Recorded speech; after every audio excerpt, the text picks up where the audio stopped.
আজকের বিশ্বে আমরা যদি সমাজকে আমাদের রাষ্ট্রকে যদি আলোকিত করতে চাই, আমাদের মানুষগুলোকে যদি সোনার মানুষে রূপান্তর করতে চাই, তাহলে যারা দায়িত্বে থাকেন, সেটা সামাজিক দায়িত্ব হতে পারে, সেটা রাষ্ট্রীয় দায়িত্ব হতে পারে, সেই দায়িত্বশীলদের আসলে মদিনা সনদ থেকে কোন কোন মৌলিক শিক্ষাগুলো নিয়ে সেইভাবে নিজের দায়িত্ব পালন করার প্রয়োজন বলে আপনি মনে করছেন?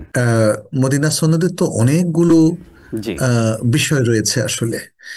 প্রথমত আমি বলবো মদিনা সমাজের যে উন্নয়ন, সোশ্যাল ডেভেলপমেন্ট, ইভেন যে মরাল ডেভেলপমেন্ট, যে এডুকেশনাল ডেভেলপমেন্ট, যে জাস্টিস ইসলাম তৈরি করেছে নবী সাল্লাল্লাহু আলাইহি ওয়াসাল্লামের নেতৃত্বে, এবং যে প্রশাসনিক সংস্কার আমরা দেখলাম, একটা রাষ্ট্র যেখানে ইসলামের আগে সারাক্ষণই যুদ্ধ, বিগ্রহ, হিংসা এবং সংঘর্ষ লেগে থাকতো, সেটাকে একটা শান্তিপূর্ণ সমাজে পরিণত করলেন।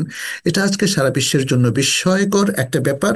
এবং আমার মনে হয় সোশ্যাল যে রিসার্চ বা সামাজিক যে গবেষণা, সেটা এটা নিয়ে করা উচিত। এবং আজকের সমাজগুলোকে অধঃপতন থেকে রক্ষা করার জন্য আমার মনে হয় এই মদিনা সমাজ থেকে আমরা অনেক রসদ, অনেক পাথেয়, অনেক বুদ্ধিমত্তা এবং অনেক চমৎকার জিনিস পাবো। এবং বিশেষ করে মদিনা সনদ যেটাকে আমরা বলছি, বা ওয়াসিকাতুল মদিনা, এখানে যে দেখুন, এখানে একটা multi national, multi rational, multi religious, multi cultural সোসাইটিতে যে একটা চমৎকার ঐক্যবদ্ধ একটা কিছু তৈরি করা যায়, এটা মদিনা সনদ তার প্রমাণ। আমার মনে হয় এরকম একটা চমৎকার ঐক্যের একটা প্ল্যাটফর্ম আমরা মদিনা সমাজ থেকে বা ওয়াসিকাতুল মদিনা, মদিনা সনদ থেকেও পেতে পারি।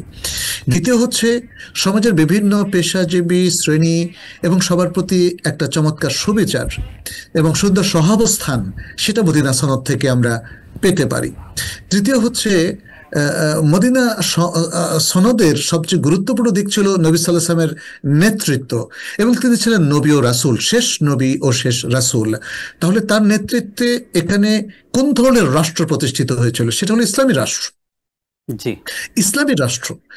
ইসলামী রাষ্ট্রের নেতৃত্বে আমরা এখানে ইহুদিদেরকে দেখি, আমরা এখানে পৌত্তলিকদেরকে দেখি, আমরা এখানে বিভিন্ন গোত্র এবং আহলে কিতাবের লোকদেরকে দেখি। তাহলে বোঝা গেল যে ইসলামী নেতৃত্ব যদি তার যে যে চমৎকার নীতিমালা কোরআন সুন্নাহ ভিত্তিক তার উপর প্রতিষ্ঠিত হয়, তাহলে এই নেতৃত্ব সারা পৃথিবীকে শান্তিপূর্ণ সমাজ এবং শান্তিপূর্ণ পৃথিবী উপহার দিতে সক্ষম। বাট সেই জন্যে তার তার নীতিমালা প্রয়োগ থাকতে হবে। আজকের মুসলিমরা আমরা যেটা দেখতে পাচ্ছি, তারা মিক্সড হয়ে গেছে। তারা নানা ধরনের কৃষ্টি কালচারের সংস্পর্শে এসে ইসলাম থেকে দূরে সরে যাওয়ার কারণে আজকে তারা সেই নেতৃত্ব হারা হয়ে গেছে। আমাদেরকে এই জন্য আমি বলবো মদিনা সনদ থেকে শিক্ষাটা আমাদেরকে নিতে হবে, যাতে মুসলিমরা আবার তাদের নেতৃত্বে ফিরে আসতে পারে। আদ-দ্বীন television, a complete way of life.